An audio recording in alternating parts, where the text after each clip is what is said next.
Hello. I used to get a countdown before I went live, and now I don't. So I have to be prepared for. I don't think that one took me by surprise. Anyway, I'm already off topic. I'm so sorry.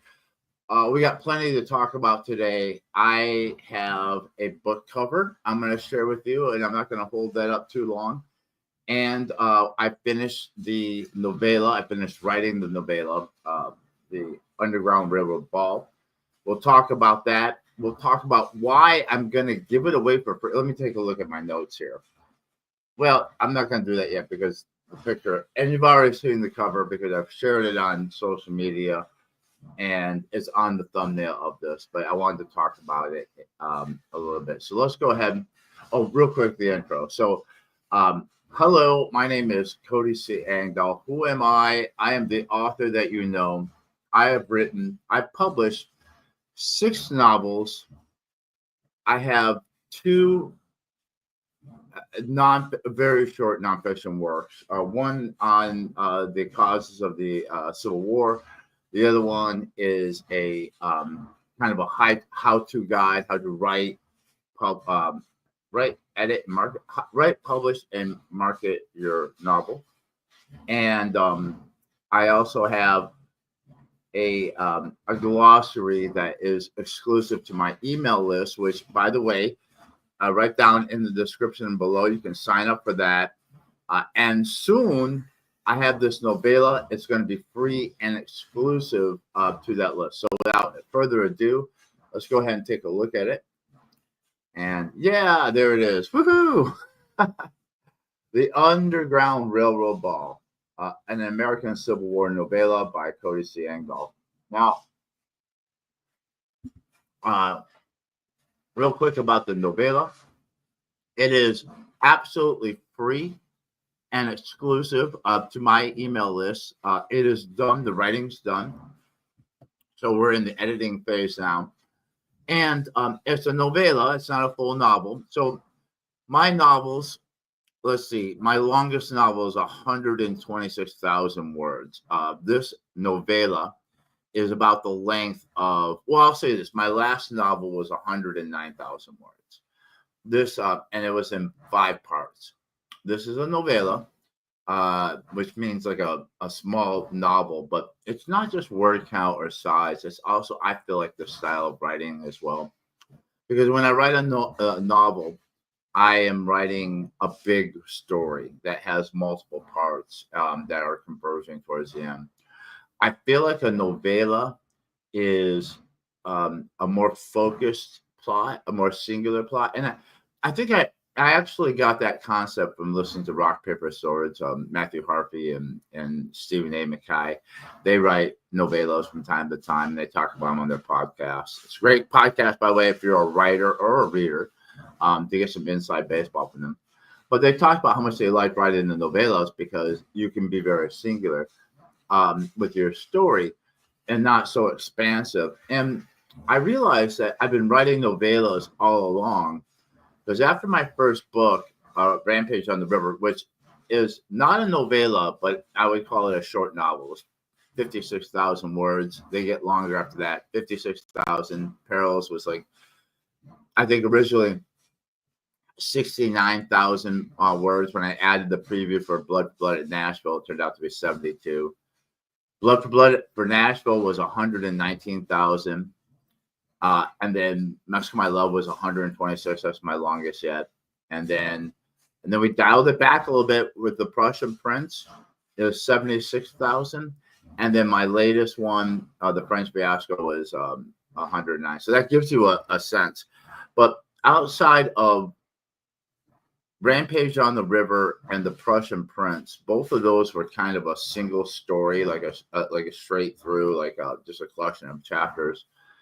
I always name my chapters though, because I think of each chapter as being kind of a short story into itself. So these shorter forms of literature, I believe, are the building blocks of my novels. So, like, for example, what people call flash fiction, which is like 500 words to 1,500 words, to me is a scene, the length of a scene, and has all the same elements. A chapter is like a short story. My chapters are anywhere between 12 to, I try to keep them definitely under 5,000 words. If it's over 4,000, it's time to start looking at breaking it into 2 chapters. But I try to have my chapters be kind of thematically held together, so it has its own 3-part story: introduction, development, and conclusion or resolution. It's the same thing as sonata allegro form if you study classical music, which I did. I was a music major in college, so I use that sonata allegro form that is in a lot of classical symphonies. What I mean by classical, I mean like the stuff written between like 1720 to 1820, I guess, is the neoclassical era. Or somewhere around there. It's been a while since I was a music major. And then the next level up is, okay, so Rampage on the River and The Prussian Prince had chapters, and then there was a novel. In my other works, I broke up my novels into parts, and each part had its own story arc and kind of 3-act form. And those were like novellas. They were about anywhere between 12 to, I think of all the ones I've written, they're anywhere between 12 to like 24,000 words. And so when I took on this project, I thought, okay, this is not going to be a novel, because this is going to be something that I'm going to give away for free to my email subscriptions, my email subscribers. And so I didn't want to write, and also the story itself didn't lend itself to a full novel. But it was a perfect for a novella. So this is 21,000 words. And I would say the story is probably about 19 to 20,000 words. And then when you add the preface and the historical note and all the little extra, the dedication and the acknowledgement and all that kind of stuff, it turns out to be, I think, 21,500 odd words. It's in 9 chapters. It is a 3-act structure. When I say acts, I'm thinking as a writer, not as a reader. So I will denote like the chapters and parts sometimes when my novels have parts. But the acts are things that you're not going to see the lines of delineation. I'm going to see them because I'm thinking in 3 acts. Because once again, I'm thinking sonata allegro form. So basically, when I write a story, it has an introduction, a beginning, where we set the location, you meet the characters, and we introduce the conflict. And usually the climax of the first act is the inciting incident that sets everything into motion. And then I have the middle part, which I call the development, which I borrowed that word from music theory and from sonata allegro form. It's usually the first movement of a string quartet, a concerto, or a symphony is, or a sonata is a sonata allegro form. And the climax in that is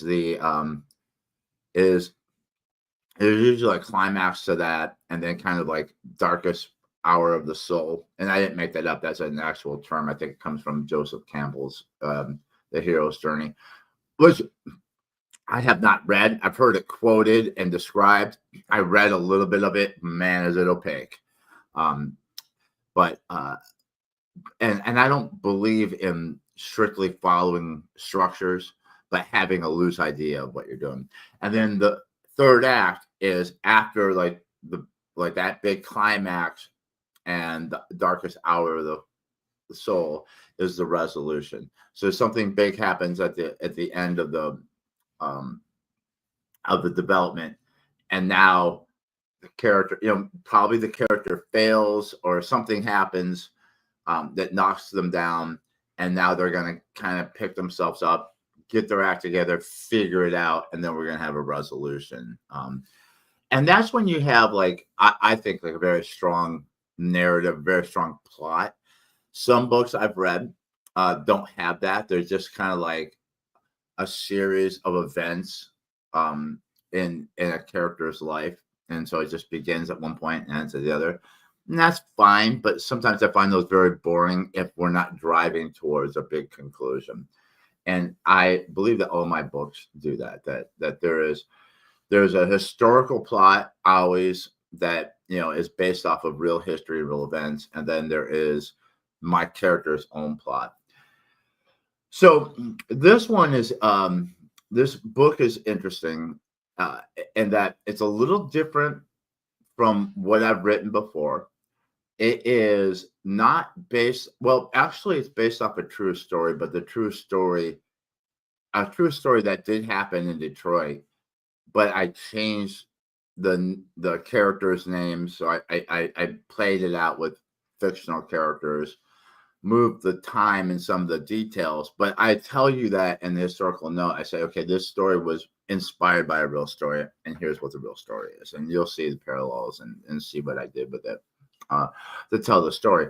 But it's based off of real, I guess what I would say is a real political climate, a real the tapestry, the canvas in which a story is told is true, meaning not just the time and not just the place and the time, but the social and political things that are happening.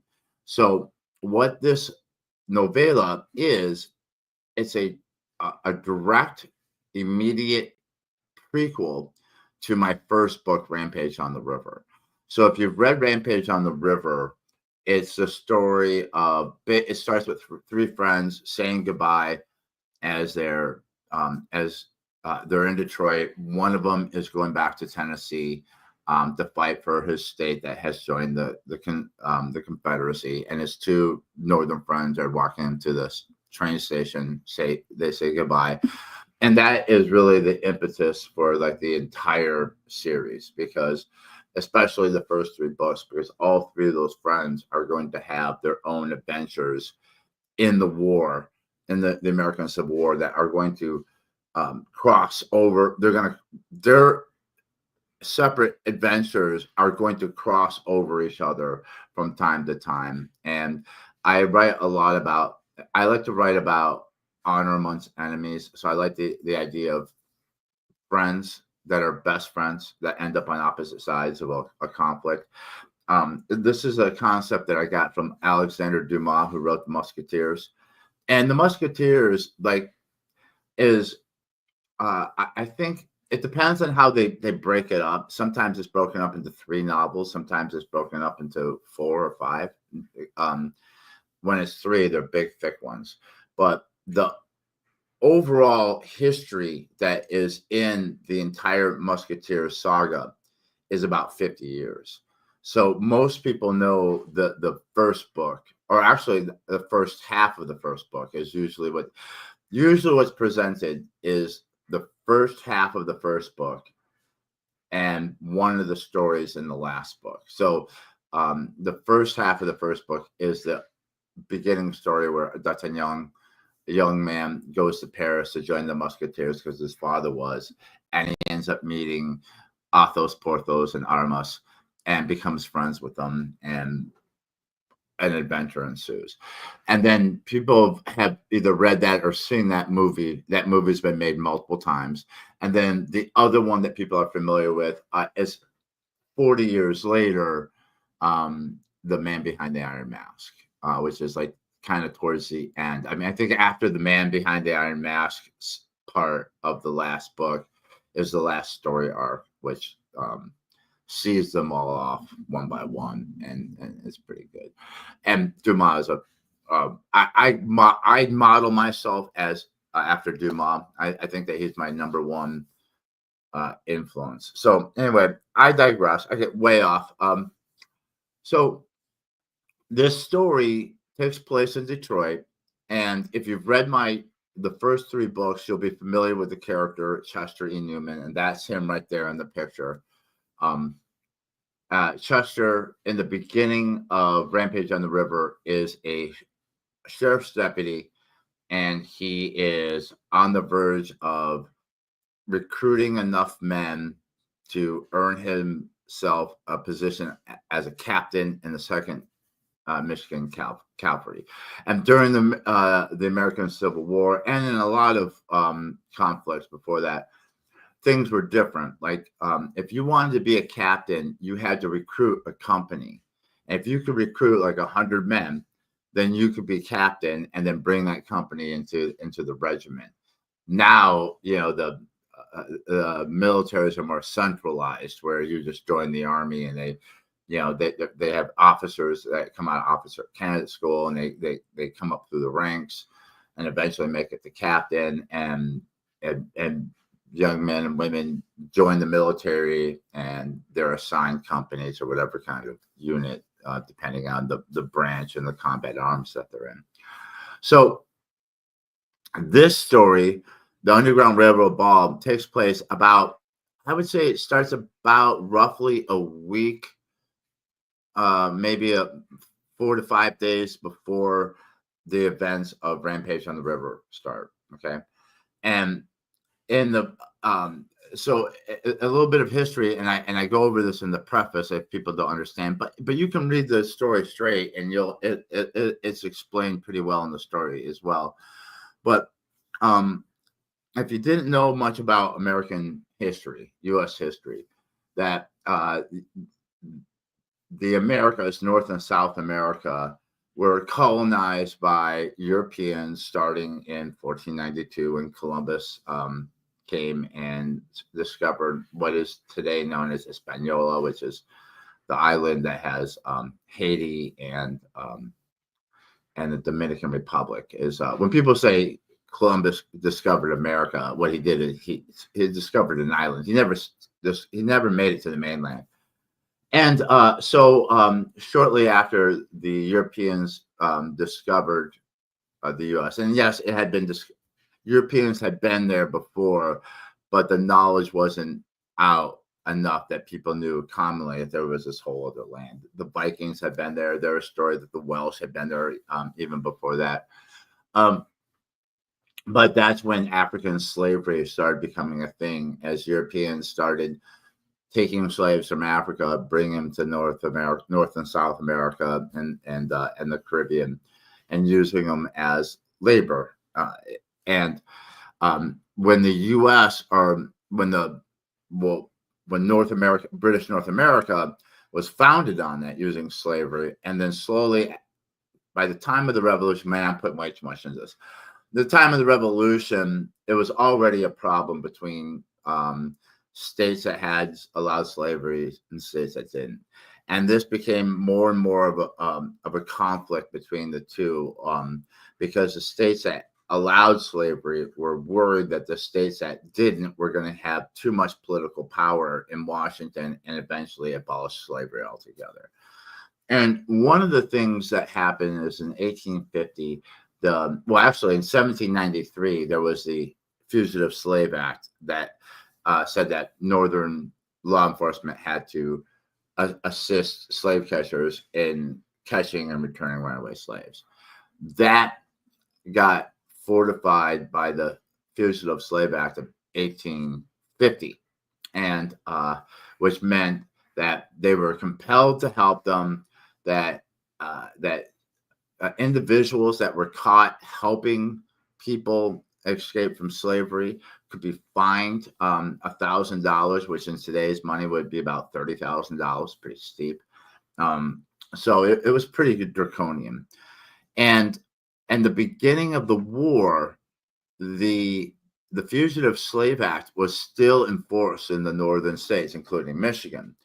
And so, because in the beginning of the war, the states that seceded to preserve slavery, but there were states that had slavery that didn't secede. And in the beginning of the war, the Lincoln administration just wanted to bring those secessionist states back and then adjudicate the idea about slavery in Congress. So, but especially the states that were still in the Union that had slaves, the northern states were very sensitive about not violating the Fugitive Slave Act because they didn't want those states to slip into the Confederacy. Does that make sense? So one of those being Kentucky. So in this story, and once again, this is based off of a real story that happened in Detroit.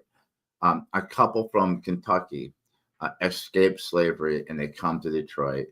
And let's just say that while Chester E. Newman is trying hard to recruit a company so that he can become a captain in the 2nd Michigan Cavalry,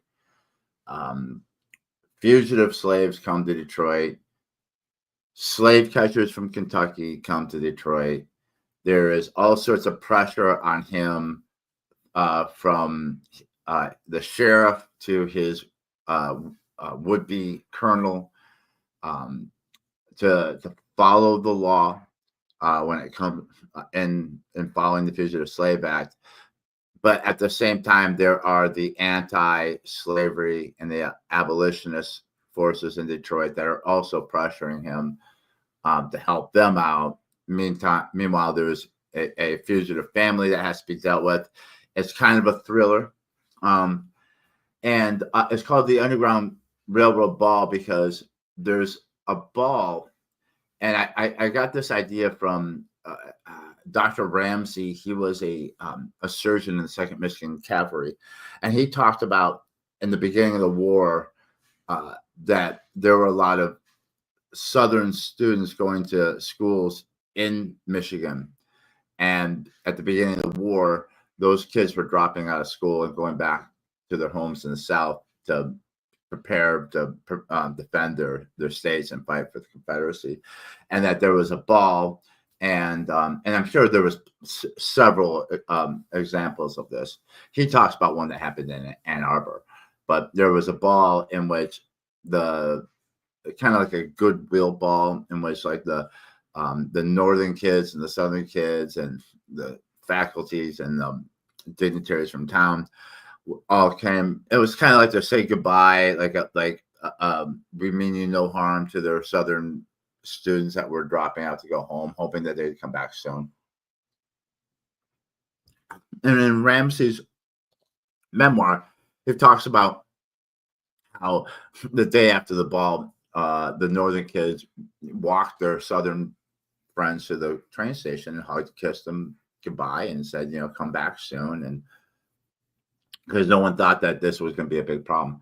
So all this is happening. The ball, also, if you've read Rampage on the River, you know that there's an animosity between two characters, Carl, who's kind of like the main character of my whole series, and Klaus, who's also one of the big characters in my series. And that animosity comes out of an event that happens at the ball. So all this is happening. It's kind of it's a thriller. It's basically Chester E. Newman has a moral and legal dilemma. Boy, I'm really doing a bad job of describing this. It's basically a sheriff's deputy in Detroit is trying to recruit men to win his captaincy in the 2nd Michigan Cavalry. And while he's doing that, his sense of duty to the law and his integrity and morality are all tested when runaways and slave catchers come to Detroit, and he has to deal with it. That's what this is about, the Underground Railroad Ball. It's a lot of fun. I finished writing it on Friday.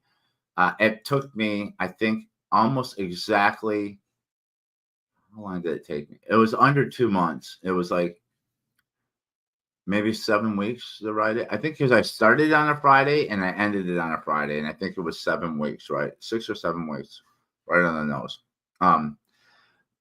So anyway, here is the what do you call it? The cover. I created it. It's okay. I don't know. What do you think? Do you like it? I put it down. If you're not watching now, put it down. You can put it in the comments. Tell me what you think about the cover, and I'll tell you what went behind it. So went into it. So that background, you see the two, and you see the cross and the star. Well, that is actually a from a photograph of a real actual battle flag that the Second Michigan carried into battle. I have a high resolution photograph of one, so I use that as a background.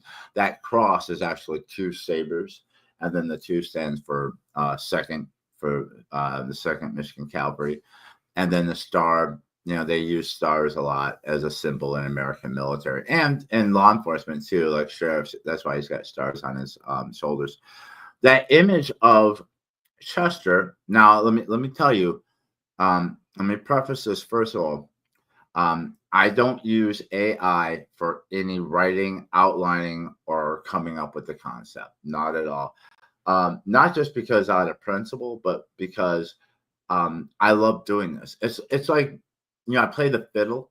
It's having AI write for you would be like having getting a robot to play my fiddle for me.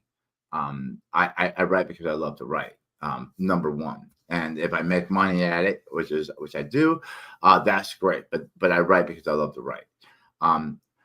But having said that, that image I created using AI. I went to DeviantArt and I described what Chester looked like. You know, I said he was a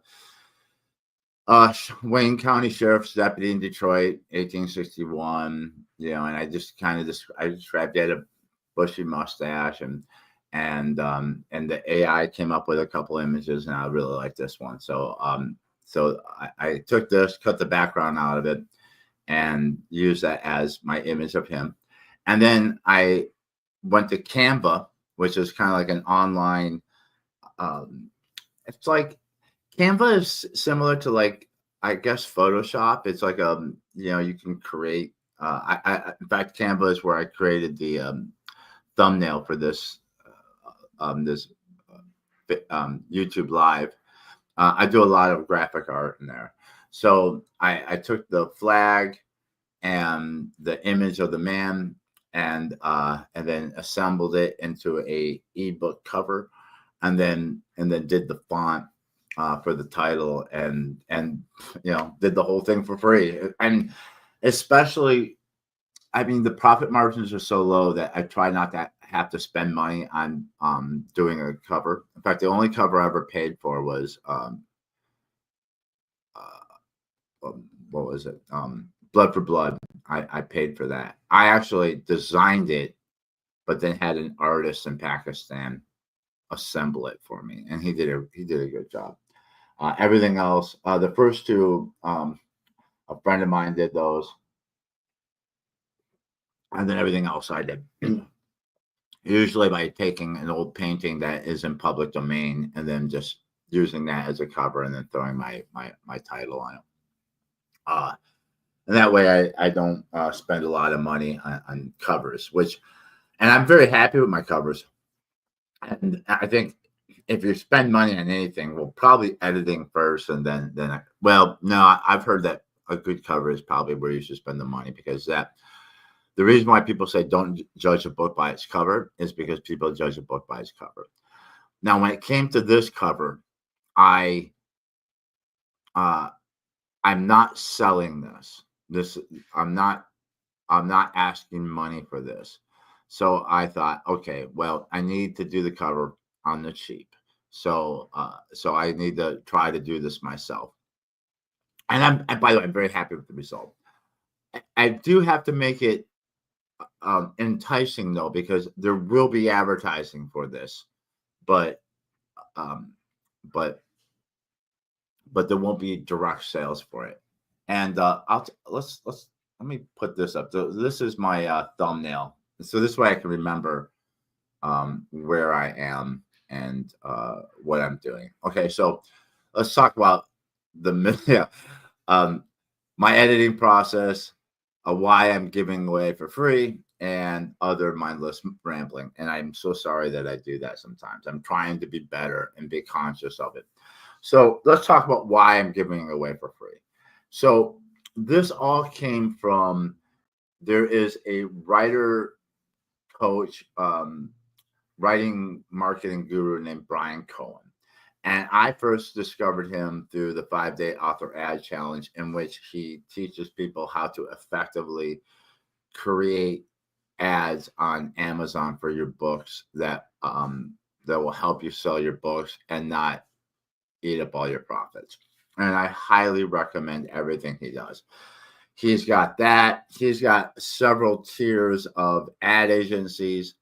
From there's an entry level for people who've never published a book before or published their first book, all the way up to 6-figure authors that make 6 figures plus a year. He's got levels of agency that helps those different people. And he's got a whole crew of people that work for him.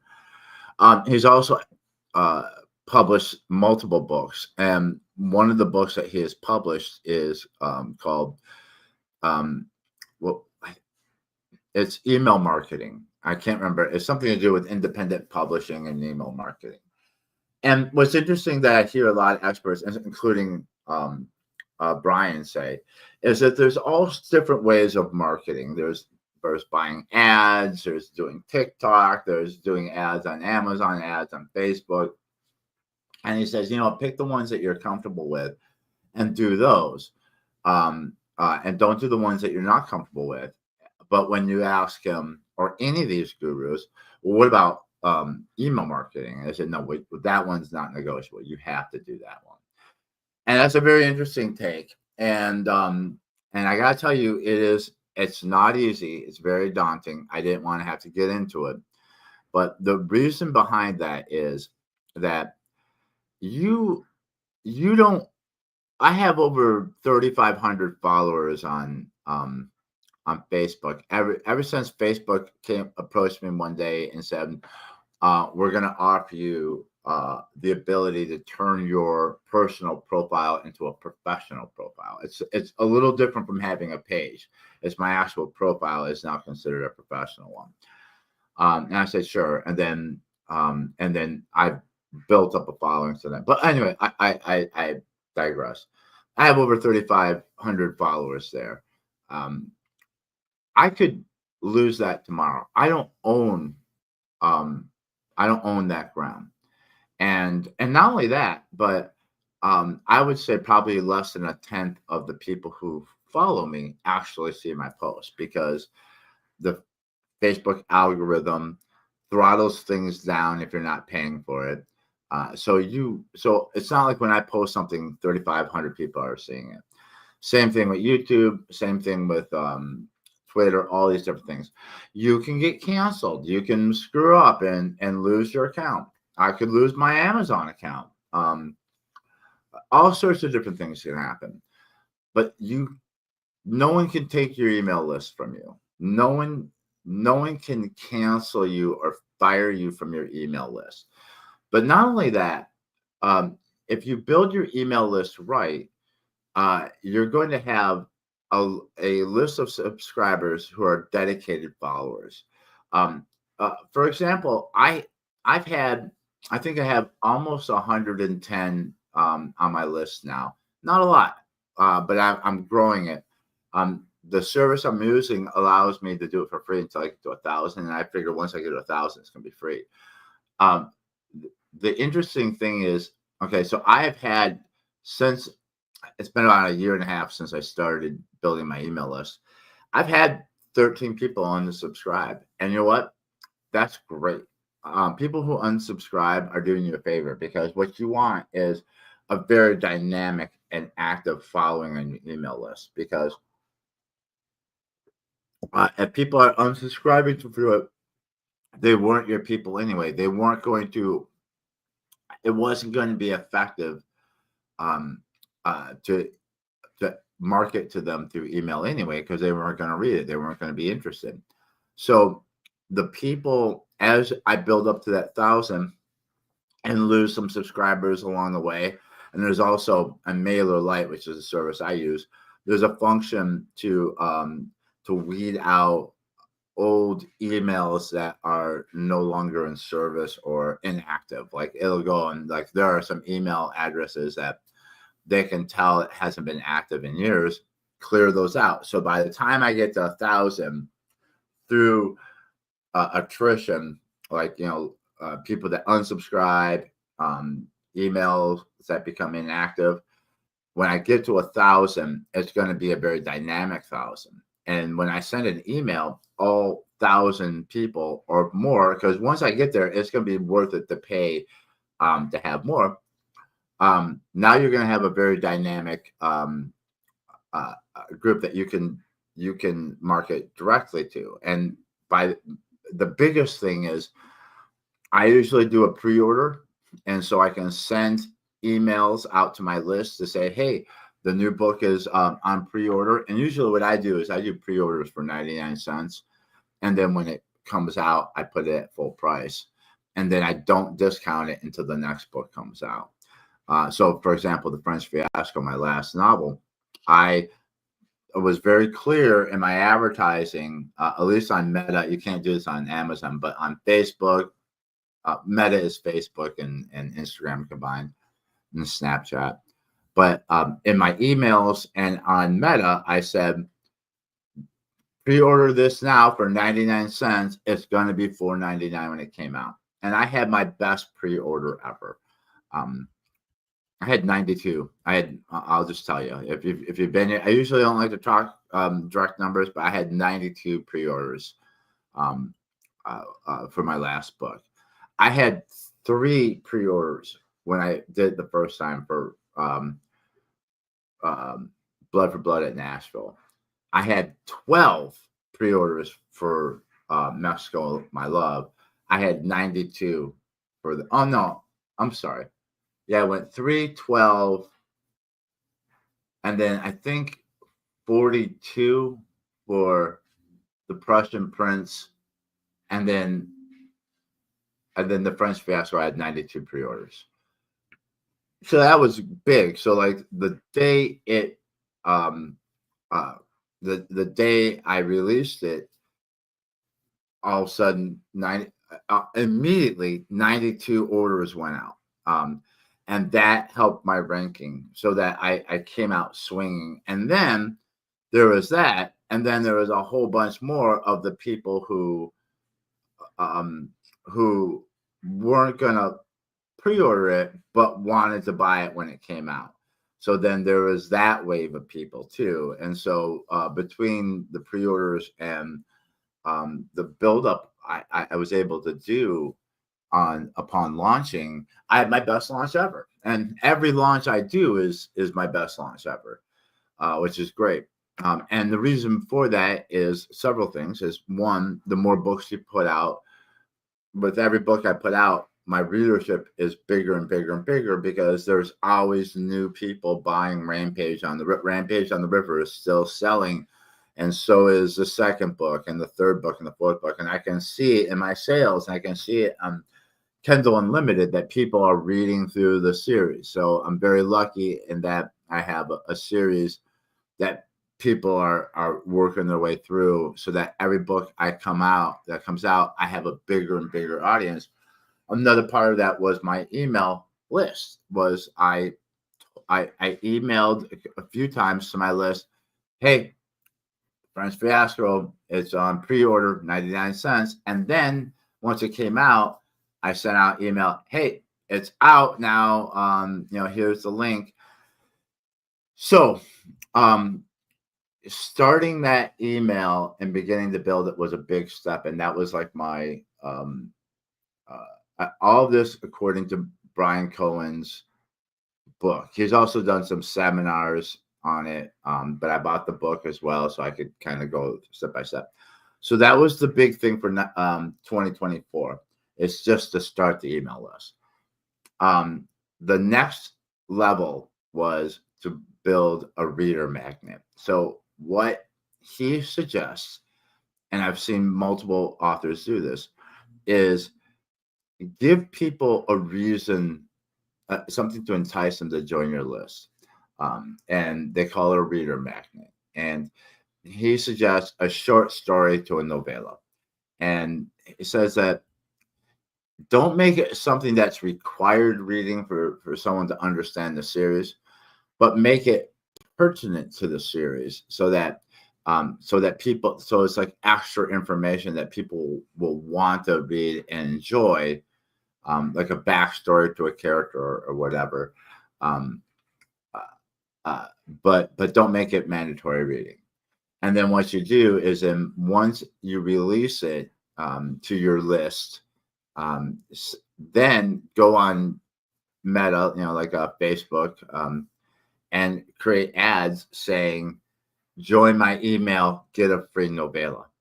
And that'll be the next thing. And this will be at a loss. This will be me spending advertising money to get people to download the Underground Railroad Ball for free. But the trick is that when they click on that ad, it'll take them to a page where they have to put in their email address to join my subscriber list. And then that'll take them to a page where they can then download the novella. And I tested it out first by creating all my books have a glossary, and it's just to explain archaic terms, military terms, foreign phrases, anything that is in the novel, that in the story, that I don't want to spend a whole lot of time explaining, but I also don't want to just assume that you know everything I know. So and so eventually what I did is I took all the glossaries from all my novels, and I consolidated them into one universal glossary. And so now as I write, I'm updating that universal glossary and then paring it down for each book as I go. So each book has its own custom glossary, but there's a universal Engdahlian glossary. And the reason why I created that, the universal one, was because I wanted to test out the delivery system. So what I had to do is, first of all, just to get started building the list, I had to sign up and get an account with MailerLite, and then go to Namecheap and create and buy a domain. My domain name is Engdahl House. What is it? Yeah, engdahlhouse.com. And to pay for a private email server as well. And then combine all that together, and then I'm to operate my subscriber list. Then I had to create kind of a landing page. So it's a two-parter. So when people click on the link I send them for them to join my email list, when they click on it, it takes them to a page, and it just says, join Engdahl House, put in your email here to get your free thing. And that's the only thing you can do on that page. So they put in their email, click submit, and then there's the B part, the second page, that says thank you. And by doing that, then MailerLite records that new email, and it gets added to my list. And like I said, I'm at 109 subscribers now. So that was the 2024. In 2025, I decided, okay, this is now where I'm going to write my leader loss, or that's one, a leader loss, a reader magnet. These are all marketing terms for something that you're going to give away for free, in hopes that it's going to lead to profit on down the road. So when I first read Cohen's book and decided, okay, I'm going to have to write a reader magnet, like a novella or a short story, I didn't know what I was going to do. I kind of put it aside. I gave myself, I didn't say a year, but it took me, I can't remember at what point the idea popped into my head of writing the Underground Railroad Ball. But when I did, I was so excited. Like, I immediately text my girlfriend Laura, and I said, I just came up with my novella that I'm going to write for my email list, and it's gonna be about Chester, and it's gonna be about the Underground Railroad. Oh, by the way, the Underground Railroad was an unofficial system of safe houses and secret routes and volunteers helping people escape slavery and get to freedom either in the northern states or into Canada. Um, so I was like, yeah, I want to write this story about Chester E. Newman as a deputy with Underground Railroad and Fugitive Slave Act, and also use it as a way to set chapter 1 of Rampage on the River. And then what I did is I copied and pasted those texts where I explained what I was going to write, and then I put it in my notes so that later on I could use that to outline and start writing this novel. And the other thing about it is that, it's easy to think like, okay, well, this is something I'm going to give away for free. So, I can see someone taking the attitude of like, okay, well, I'm going to give this away for free, so it's not that important. And I said, no, when you write this, you have to think of this. This is as important, if not even more important than any of your novels. Like, you got to give it the same level of attention, same level of research, because this is going to be probably something that's not going to make me any money right away, but over time it will. And so I poured my heart into it. I think I wrote some of my best writing yet, as far as storytelling, as far as my prose, all that. It's a great story. I'm very proud of it. It's different in that all my books have been, mostly around wars and military action. This is more like a crime procedural and a thriller. And it's at the beginning of the war, but it's not directly in the war. So it was a different kind of story. The whole thing, other than like the very beginning, it starts in Toledo and then moves into Detroit. And then the rest of the story is in Detroit. And so the whole story is there. And if you didn't know, that's where I'm from. So there was a lot of nostalgia for me, and a lot of learning, just reconstructing Detroit of October 1861. The ball takes place in a hotel that was torn down in 1913. And I always try to do things to root things into reality and ground it. So I put the ball in this hotel, and I had photographs of it and what it looked like. And there's a fight scene that happens, and it happens on the balcony. And I was able to look at old photographs of this hotel and see the balcony on the second floor where the ballroom is. It was perfect for the story and how I wanted it to play out. So, and not only that, but I was looking at old maps of Detroit at that time, and the layout of the streets are all the same. The layout of the city of Detroit in 1861 is exactly what it is today. And so I know my way around there. I know what these streets are. I know where they go.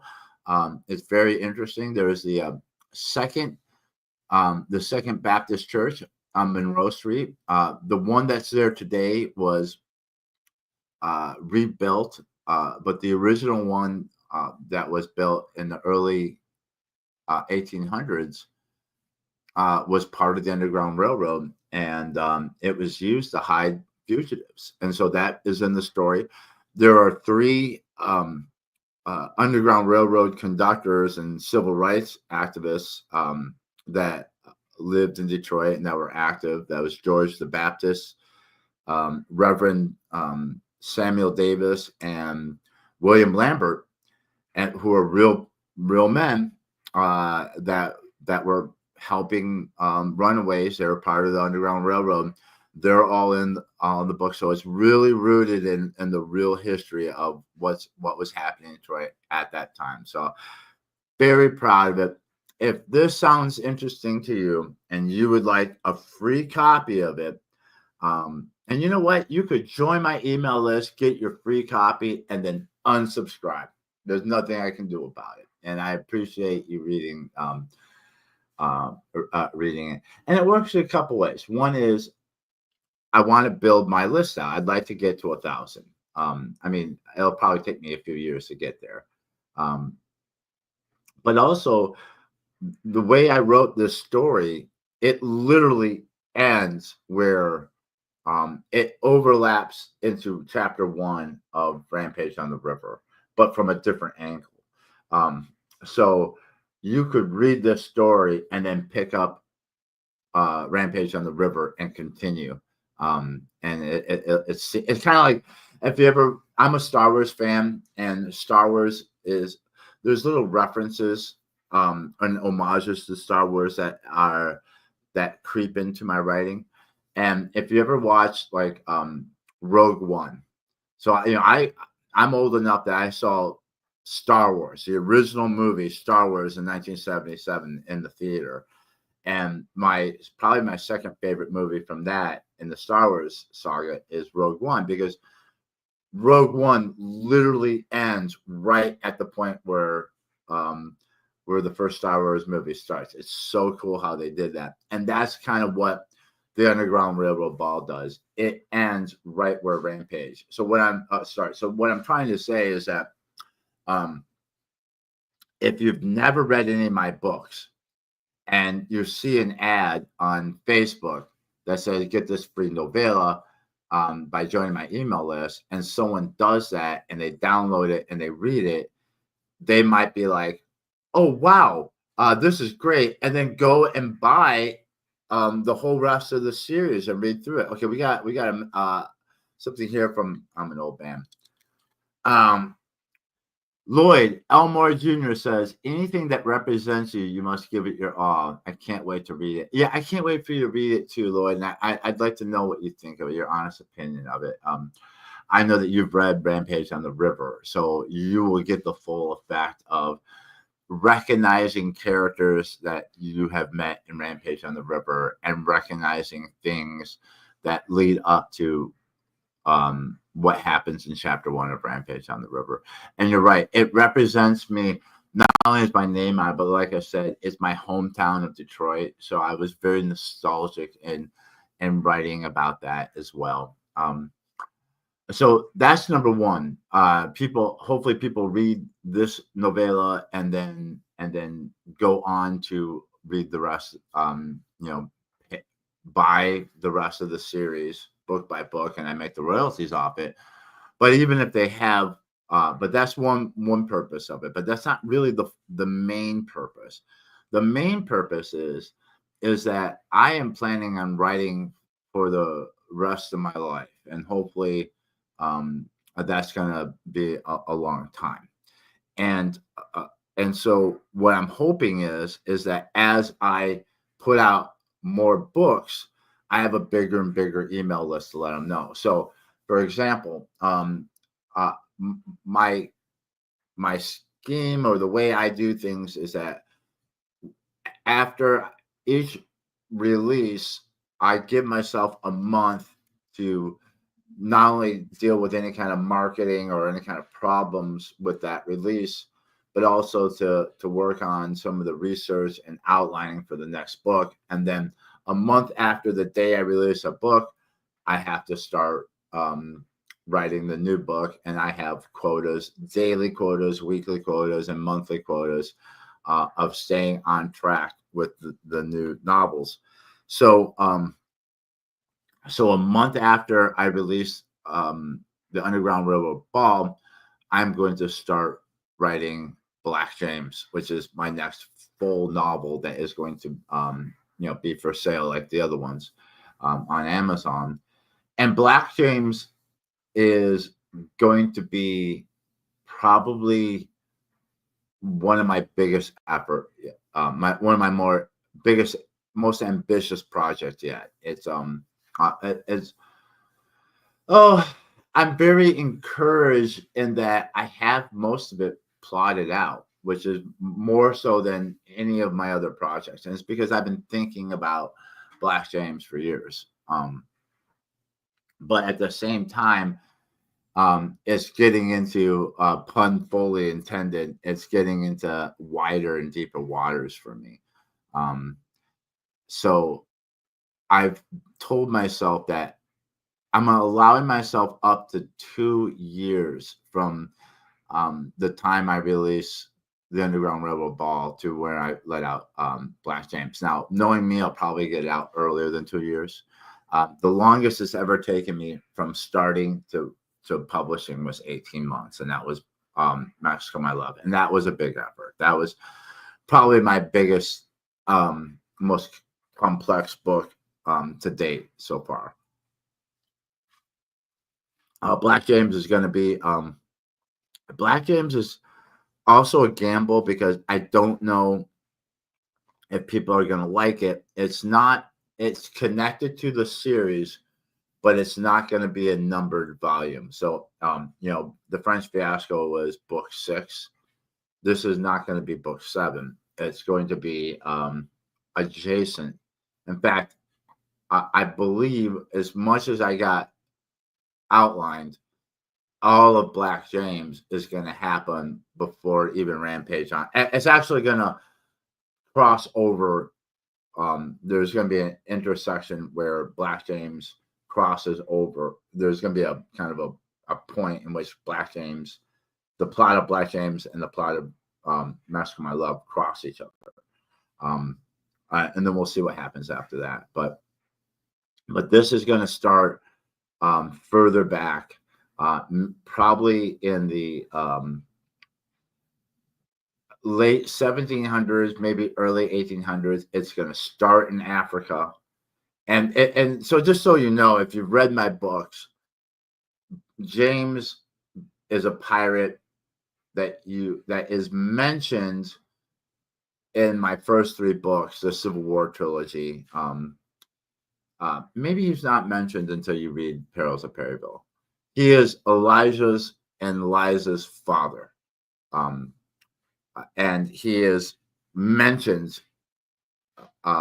in those, at least in Perils and Blood for Blood. I don't know if he's mentioned. I don't think he's mentioned in Rampage on the River. But then he makes a huge entrance, a very dramatic entrance in Mexico, My Love. And this was always the plan, that I was going to bring him into Mexico, My Love, and introduce him for the first time. And then I was going to write a standalone novel about his life.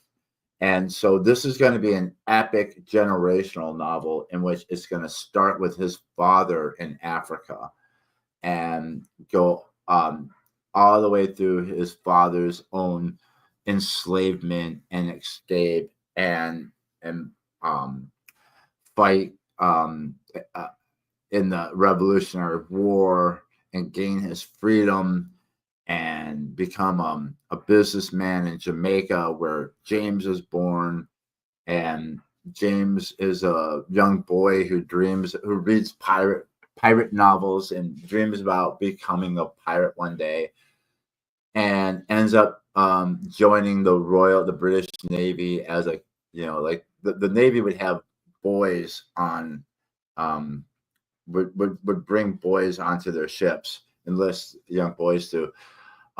They would, during battles, the boys would be small enough to crawl down into the hold and to get gunpowder and carry it up to the gun decks during battles. And so James and his friend are going to be working this function, and the adventure kind of takes off from there. And eventually James will become the pirate that you meet in Mexico, My Love. And it's going to be epic. It's going to be, what's scary about it is a couple things. One is it's going to be, well, I would say it's my first character novel, but I think the Underground Railroad Ball is very much a character story. It's a story that's very, it has a very strong plot to it. I guess Rampage, Underground Railroad Ball. I would say that James though is a character story. It's going to be basically the story of this man, how his father, it goes from his father in Africa all the way up to him being a pirate captain in the 1830s. And the other part of it is it's not going to be tied directly to a war, kind of like Underground Railroad Ball. Like all my books have been, there's been a war involved, whether it's the American Civil War, it's the Mexican-American War, the Austro-Prussian War, the Franco-Prussian War. This one is going to be more about James's adventures than directly tied to like a big, overwhelming historical event like a war. Although there is going to be battles and fighting and all that kind of stuff, adventure in it. There's so much I have to understand. I mean, I've already done a lot of the research, but just I'm going to be writing about a character who is his father, who's a kid in a tribe who gets captured and sold into slavery, and to be able to convey that in a realistic, historically accurate manner, and how that would work, and then also have him in the war. I'm sorry, not the Revolutionary War. I'm sorry. His father doesn't fight in the Revolutionary War. His father fights in the War of 1812. I got that. I'm sorry. War of 1812. So it starts in Africa, goes into slavery, then wins his freedom in the War of 1812, then becomes a businessman in Jamaica. And then James is born. And then James dreams of becoming a pirate, joins the Royal Navy, and then things are going to happen that eventually he's going to become the pirate that you meet in Mexico, My Love. So so it's going to be a character novel. It's going to be, I'm going to have to understand African tribal culture, slavery, the War of 1812, and Battle for Washington. Battle for Washington, D.C. is going to be in it.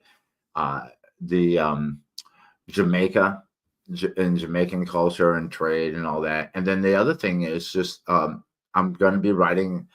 Nautical adventure is a subset of historical fiction that is, dominated by Patrick O'Brian and C.S. Forester. It has its own audience that is separate and unique than just the people who read like military historical fiction, which is what I write, which is mostly about armies on land. This is going to be more of a naval thing, and understanding how boats work and how sailing works and how steam engines work, because this is past James' time. Is going to be past the golden age of piracy. This is going to be leftover piracy in the early age of steam. So that is going to be the next book. And all of this I've been trying to tell you, because I know I get way off target here. But the reason why I'm building an email list and giving this book away for free is that, I want you to read. Sorry, the novella is for free. The Underground Railroad Ball is that, one, if you haven't read Rampage on the River in my series, it'll be a great introduction starting point. It's not a necessary one, but it's a good place that you might, if you haven't read any of my stuff and you read this, hopefully it'll entice you to buy Rampage on the River and get started in the series. But the more important point is that I want you as an email subscriber, so that when Black James goes on pre-order, I can send an email. You'll get an email saying, hey, guess what? Black James is ready for pre-order. It's coming out in 3 months. Pre-order it now for 99 cents. It's going to be $4.99 or however much it's going to be when it comes out. I haven't decided that yet. And it might be more than 99 cents. We'll see. We'll see how much it is. And that's the thing. And then there's after Black James, there's going to be another Carl adventure. I have 4 more books that I want to write that I have planned to finish the series. And so we're talking the next 5 books are already planned. And then there's multiple books that I have kind of planned, kind of scheduled after I finish the Long Century series, which is going to end in World War I. It just depends on what decisions I make. If I decide, it depends on what I'm in, what has taken my passion. It might be a financial decision. It might be like, which one do I think would be more commercially successful? I have a whole list of I can't remember how many books I have actually planned outside of the next 5 that I'm writing. But my hope is that with each one, that email list gets bigger. My pre-order gets bigger, and so that I'm just building as I go. Okay, so the last thing, because we've already gone, let's see, an hour. The last thing I want to talk to you about is my editing process, which I think is interesting. And like I said, and I've been over this a few times, but I really think this works well for me. And just so you know, everybody's different, and so take writing advice with a grain of salt, because what works for me writing wise may not work for you. It probably would, but everybody's different in the way they work. Like, for example, for me, it's best to wake up and write almost immediately. Like, maybe just enough time to like pee, get some coffee. But before I open, look at emails, before I check social media, before I check, book sales, because I can look at royalties on a daily basis, to sit down and get my word count in. And so I try to do that first, because if I put it off, I can go a whole day without writing, and then I don't get to it. And then I can go days without writing, and then days turn into week, and then that's a problem, right? So to keep myself honest, I write first thing in the morning. So this is my process. I will tell you this. I listened to Stephen King's On Writing, and my advice and my process is so different from him. And I'm not, of course, you can look at King and he's a lot more successful than I am. But what, King will tell you, just write through the whole book. Don't go back and read anything. Don't make any revisions. Write the whole thing, put it in a desk drawer, let it sit there for 6 weeks, and then take it out and start editing it. I could never do that. That works for him. He's also a pantser, as he says. I'm more of a plotter. So I like to have a tighter, cleaner manuscript when I'm done with the first draft, so that the editing isn't as much work. So this is my system. I have a daily, Monday through Friday, I have a daily word count minimum, which is 500, which is not a lot. And usually I write more than that. I can write 1,000, 2,000 words. But during a slump or a particular busy time, I can at least get 500 words, and that's almost a scene for me. And then minimum of 2,500 words a week. Once again, I might write 4,000 words or more, 5,000 words in a week, but I have the minimum 2,500 words. And then monthly, once again, like the minimum of 8,000. I usually do like 10 to 16,000 words a month, and I could probably write faster. I just choose not to. I like the pace. At some point, I need time away to think about it. A lot of the writing happens in my head while I'm driving, while I'm taking a shower, while I'm cooking dinner, when I'm out walking, when I'm talking things out with Laura, when I'm dreaming. And so I have to actually slow the pace down so I have time to work it out, because the story doesn't all come to me at once. If that makes any sense. So my method is, every time I sit down and write, the first thing I do is I go back and I read what I wrote in the last session, mostly so I can remember where I was and what I was doing. And usually there's notes as well as what's going to happen next. I always have at the bottom of my page the next 5 things, and sometimes the whole outline, so that I can look down and say, I know what happens next. I know where I'm going. So I'll reread what I wrote the last time, and I'll make minor corrections as I go. Then, when I finish a chapter, I do a mini edit of that chapter. And this is against the advice of a lot of other writers, but this is what works for me. So it also gives me a little bit of a break. But I like to be very tight and keep focused on what I've written, and so I can continue writing and fix anything early so that I don't have major surgery to do later. So when I finish a chapter, then I put it through my editing paces. So this is what I do. I run it through spell check. Then I read it to myself and make any kind of changes and corrections. Then I have on my Mac, I have Siri, and I can have it read any text I want. So I have Siri read my manuscript to me. I used to read it out loud to myself, but I have a bad habit of fixing things with my eyes. So having the robot read it to me, I can catch things better. And like, oh, that sentence sounds awkward, or oh, I used that word too many times, um, or yeah, just things like that.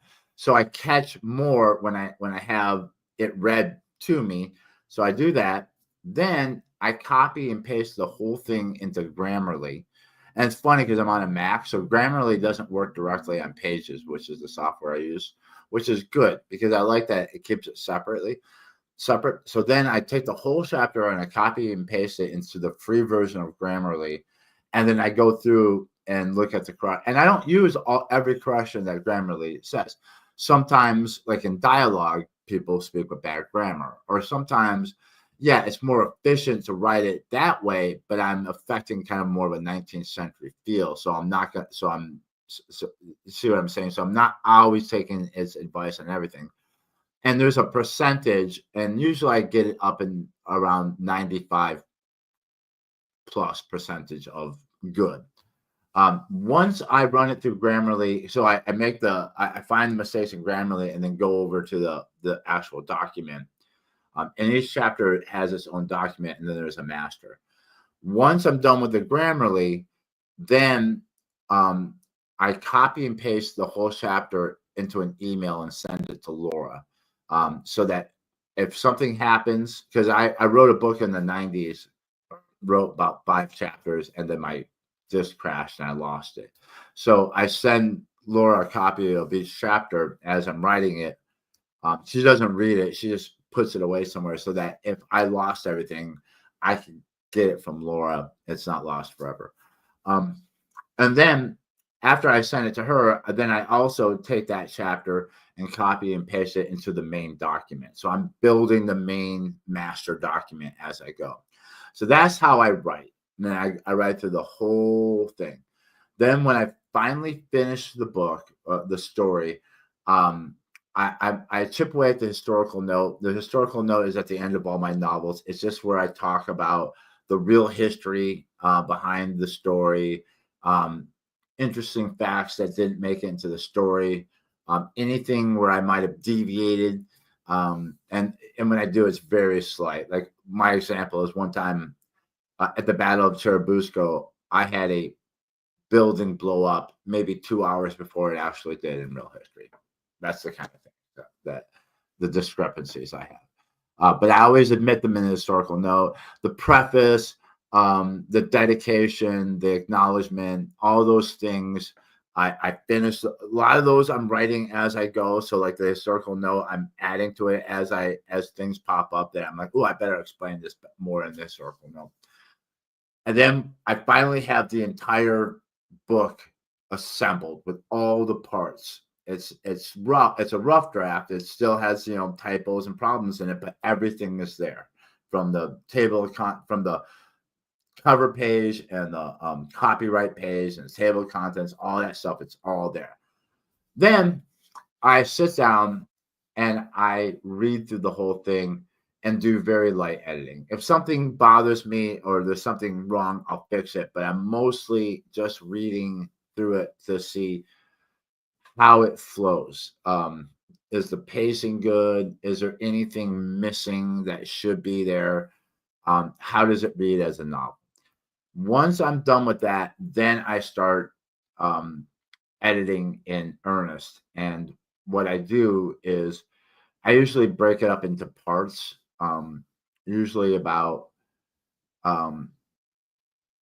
if it's a novel, I break up into parts, maybe 20,000 word parts. This one, I broke it up into 5 pieces. I broke up the opening material, then the first 3 chapters, the next 3 chapters, and then the last 3 chapters, because there was 9, and then closing material. So five parts. If it's a full novel, those parts are much longer. And then I basically repeat what I told you I do for the individual chapters. I do that for the parts. So, for example, yesterday I worked on chapters 1 through 3. So I'll run it through spell check. I'll read it to myself, fix things. I will have Siri read it to me, fix it. Then I'll copy and paste the whole thing to Grammarly and fix it, and then move on to the next section until the whole thing has been gone through again. So now I have gone through every bit of this novel multiple times and at multiple different times. At this point, it's as clean as I'm going to get it, and the developmental editing has been done. So like any kind of holes or, oh, I need to write more about this or explain that more or take that out, blah, blah, that's all been done. So then I send it to Laura, and Laura, she's got a master's in lab, what's it called? As a science lab manager or whatever. Laura is published as a technical writer in scientific papers. And so Laura I'm more big picture and creative. Laura is more analytical and scientific, and she is more of a detail oriented person. So she catches things all the time. I mean, she's constantly correcting my pronunciation and all sorts of things. So Laura goes through it, she prints it up, and then she takes a red pen, and she usually takes a few weeks to do it. And every time we don't live together, we see each other 3 times a week, and usually when it's a full novel, every time I see her, she's got a new stack of another 20, 30 pages for me to, oh, thank you. Then I'll take that with her red markings. It's usually just catching mistakes, but she'll also like, hey, you called this character this in chapter 2, better check to make sure the name is consistent. All sorts of little things. Or she's really good at catching mistakes. So I go through the whole thing and do her corrections. Then I send it to my mother, who is a writer. And my mother said she always wanted to write a novel and felt like she's living vicariously through me because I ended up doing it. But my mother worked in television. She's why I got into television. She was a copywriter. She wrote commercials. She's very creative. She goes through the whole thing and sends me her corrections. Once it's been through my system, Laura, and my mother, it's pretty much good to go. If I have time, I read through it one last time to see if I can catch anything else. And then we publish. And the result usually is a pretty tight, good novel that I think I've heard a lot of people say that my novels read pretty quickly, that even if they're long, they're packed with, I don't spend there's no boring parts. There's something always happening. We're always driving the plot forward. I mean, yes, there are some parts in the novel that are more character building. There are purpose. There are lulls in the action that are on purpose. You have to kind of bring the tension down to bring it back up again. There's things like that. But my novels move.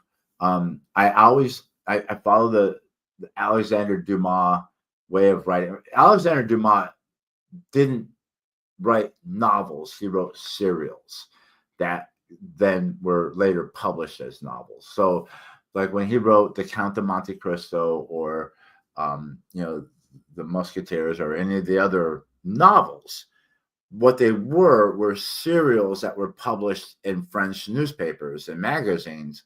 And then once that serial was done, then it was repackaged and published as a novel in his lifetime. And a lot of the novels from the 19th century and early 20th century were written that way, as serials that were eventually, it'd be the same as taking a Netflix series and once you got all the episodes out, repackaging it as a movie. That's basically the same thing. So I write the same way, in that unlike a lot of authors that I read, most of my contemporary, even in my genre, just number their chapters. Every chapter has a title because to me, every chapter is a cohesive literary unit that has its own story and it has its own kind of 3-act arc. It's got an introduction, development, and resolution in every one. And that's basically how I do it. So to recap, this novella is 21,500 words roughly. The story itself is probably about 19 to 20,000 words, and then if you add all the other stuff in it, it's 21,500. My goal was I was going to give myself from starting it in April 16th, 6 months. That meant that I wanted to have it done and out by November 16th. It's going to be done a lot sooner than that. I will probably be done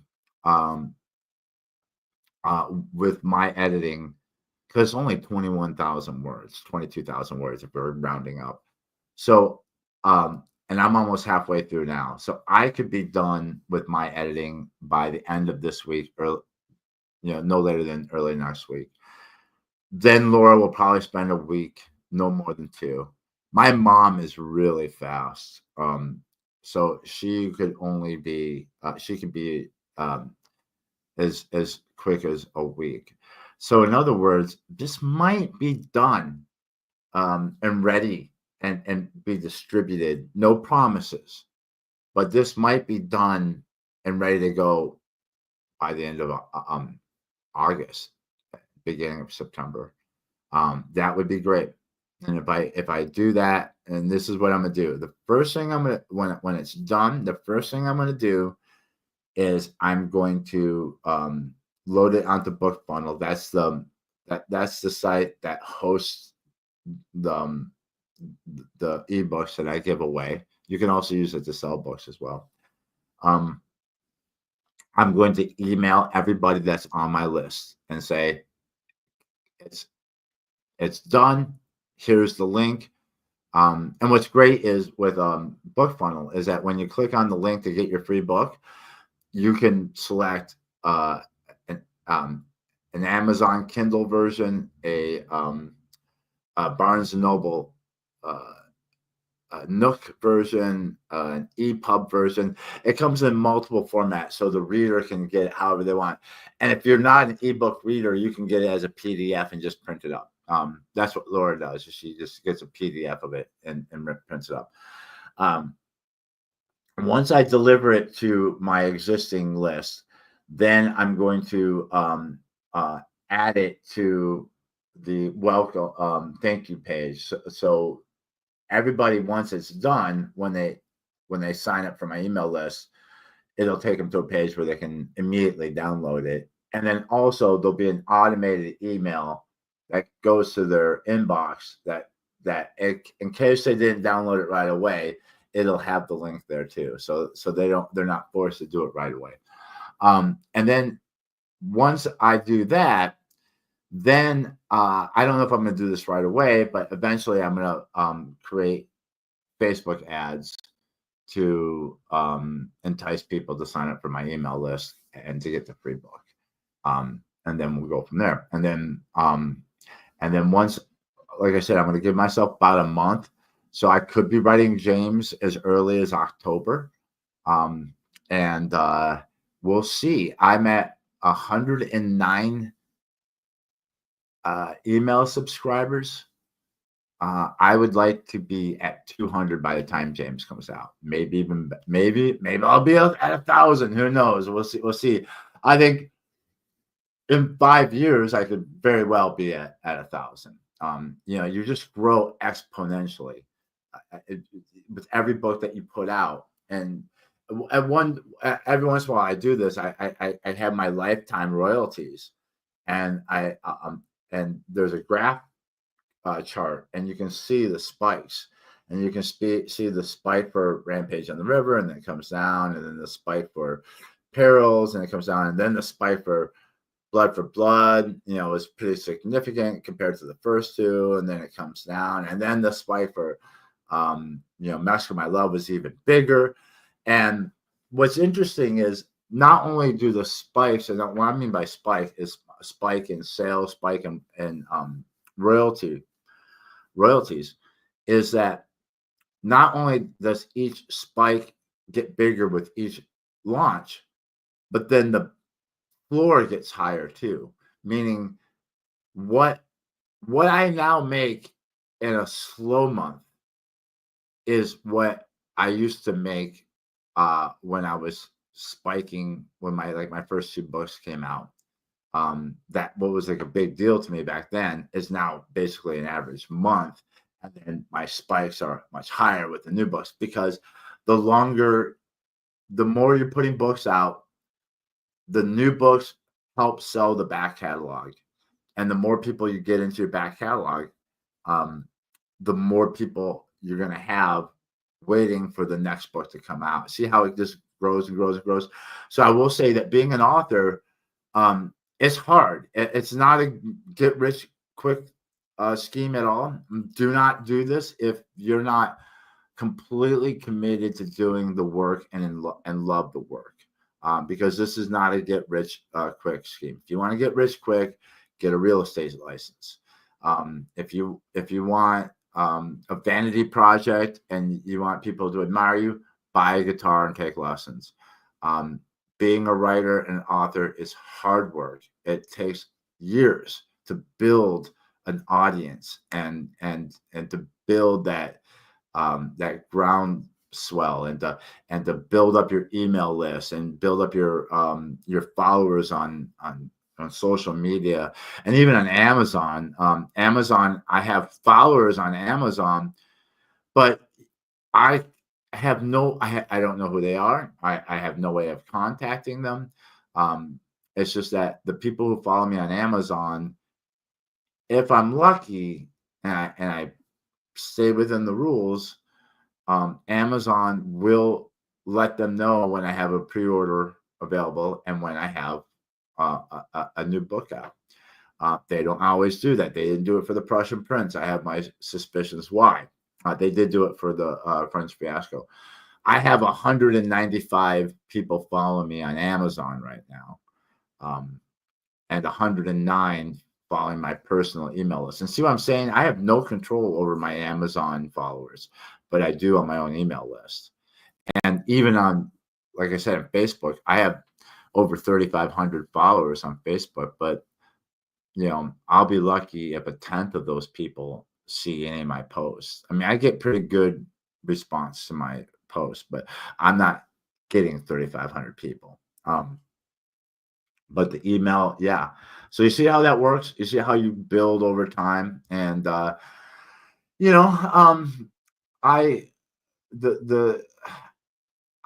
been investing all my life, and have built up a pretty good portfolio. I'm not quite there yet, but my feeling is that as I get older and I start transitioning into living off of my my retirement investments, that that the books and everything will be just the whole combination of my royalties from the books and then my lifetime of investment is going to be everything's just going to be great.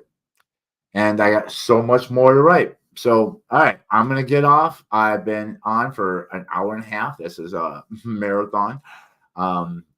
It just shows what a motor mouth I am, that I can sit here and talk by myself for an hour and a half. And I could probably still go on.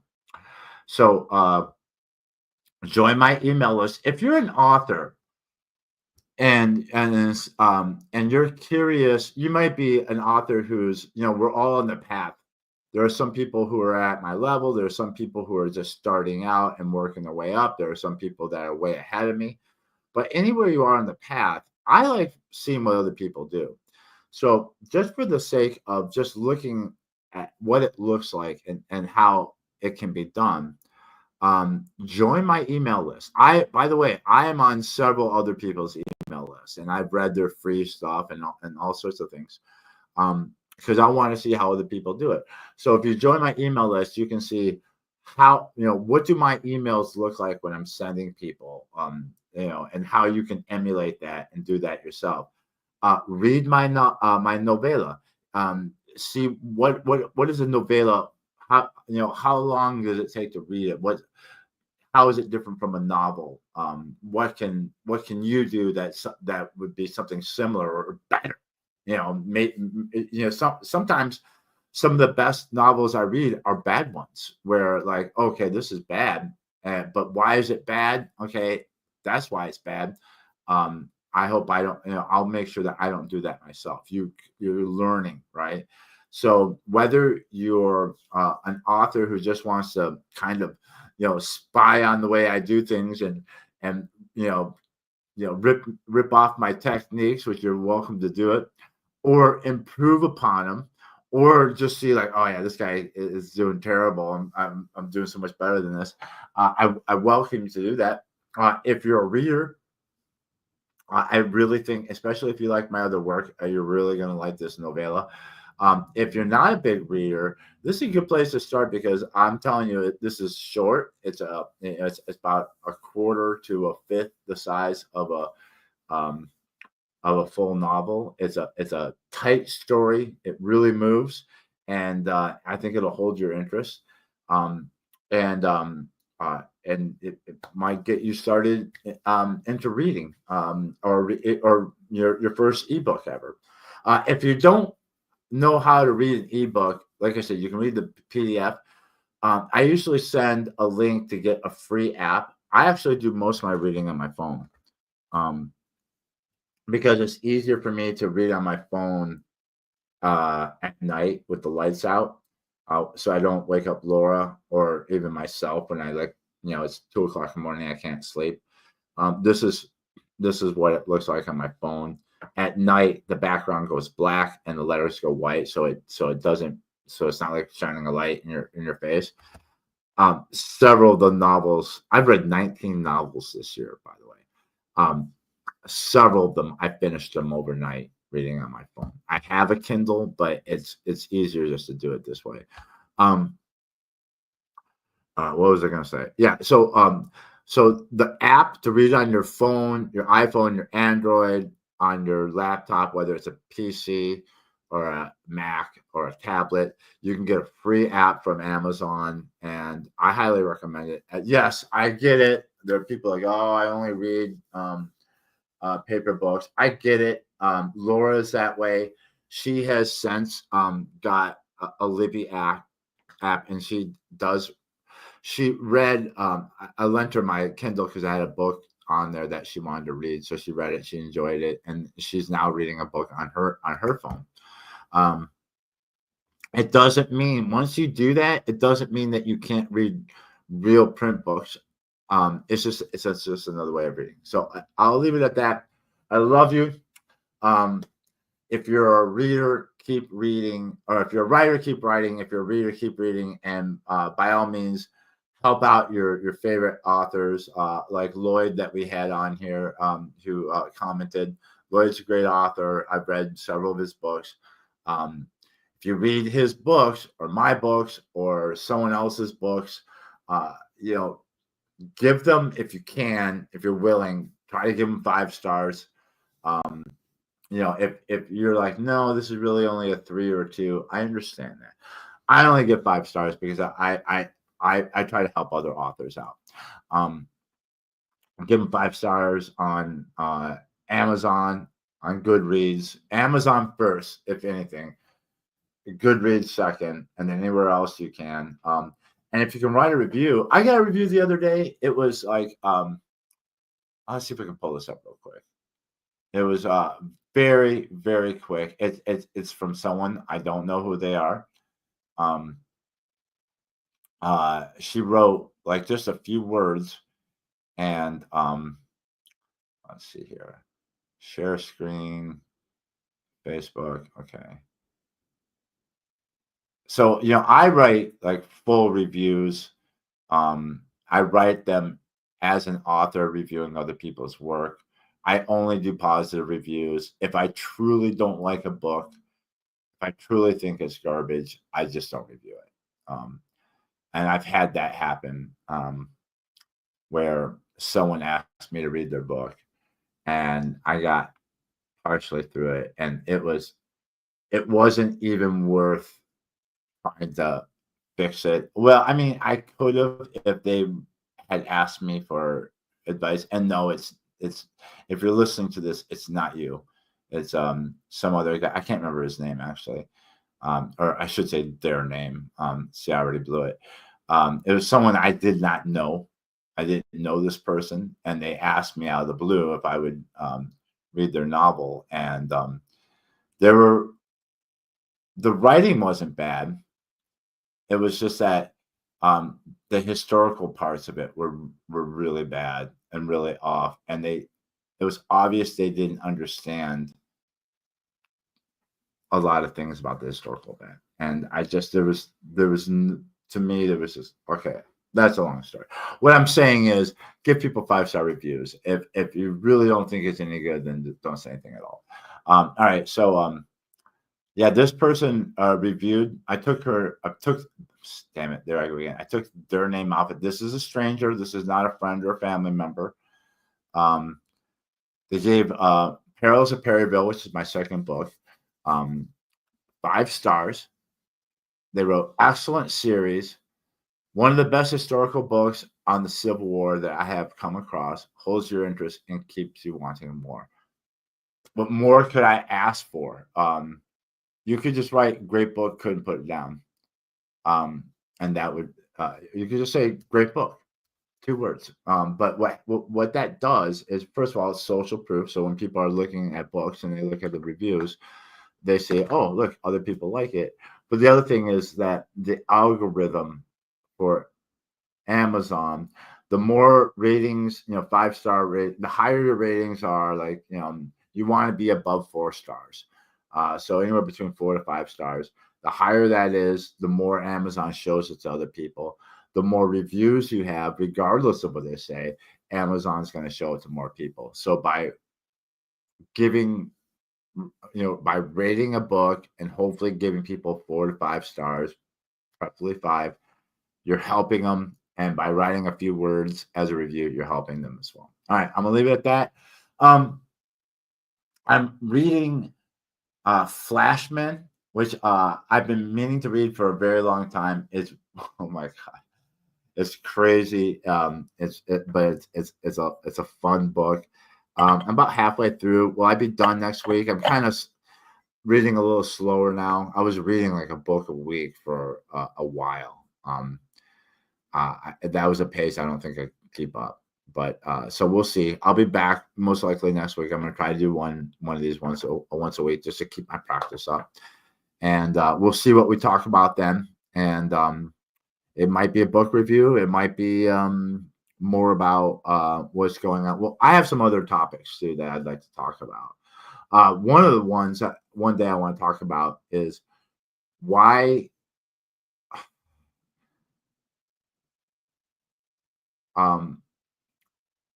do some unsuccessful authors become coaches? I get come-ons all the time from people who are authors who want to sell their service to me in marketing or whatever. And my feeling is always like, well, if you're so good at this, why don't you just do that for yourself? Why would you, why are you looking to make money outside of that? But that's a whole other can of worms. We won't get into that today. Love you guys. Take care, and I will see. Oh, by the way, I'm pretty healthy. My PET scan came up. Looks like we knocked out the cancer. I'm still damaged from the radiation, so it's still going to take some time before I can eat food like a normal human being. But we're working on it. All right, love you guys. I will talk to you soon.